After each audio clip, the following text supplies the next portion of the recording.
Morning, everyone. I haven't made a video or got on social media much past almost week and a half.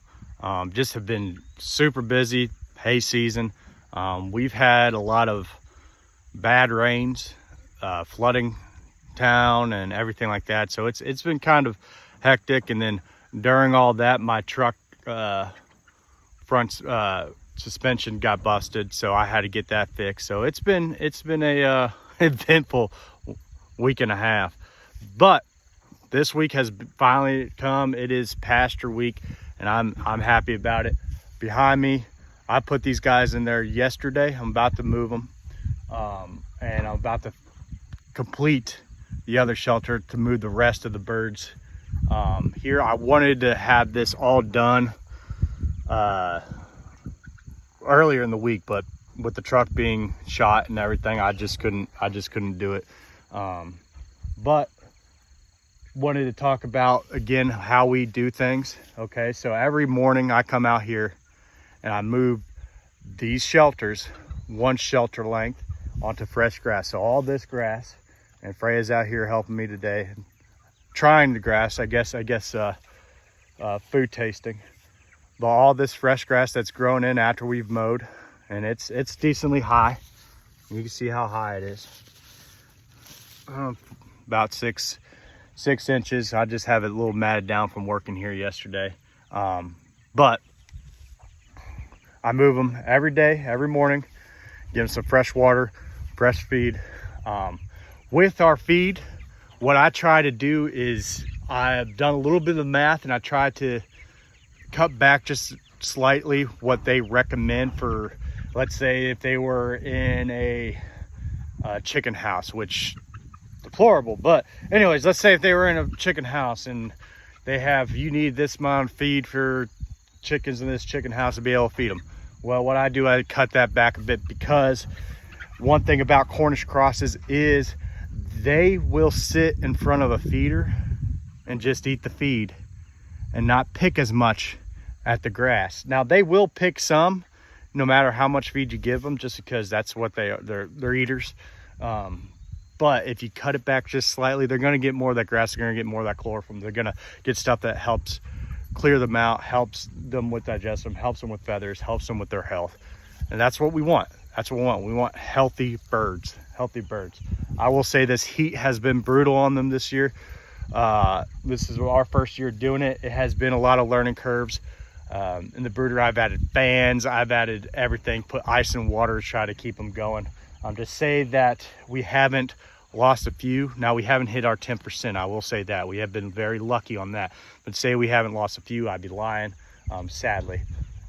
But it is what it is.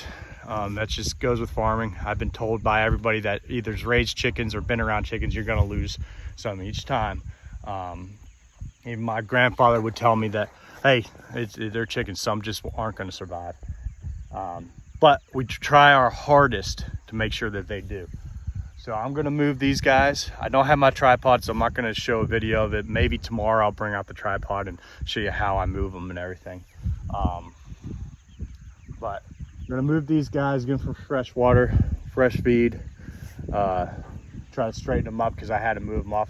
I will say a big learning curve that I learned off the last round when I went to pack them in the crates to get them processed.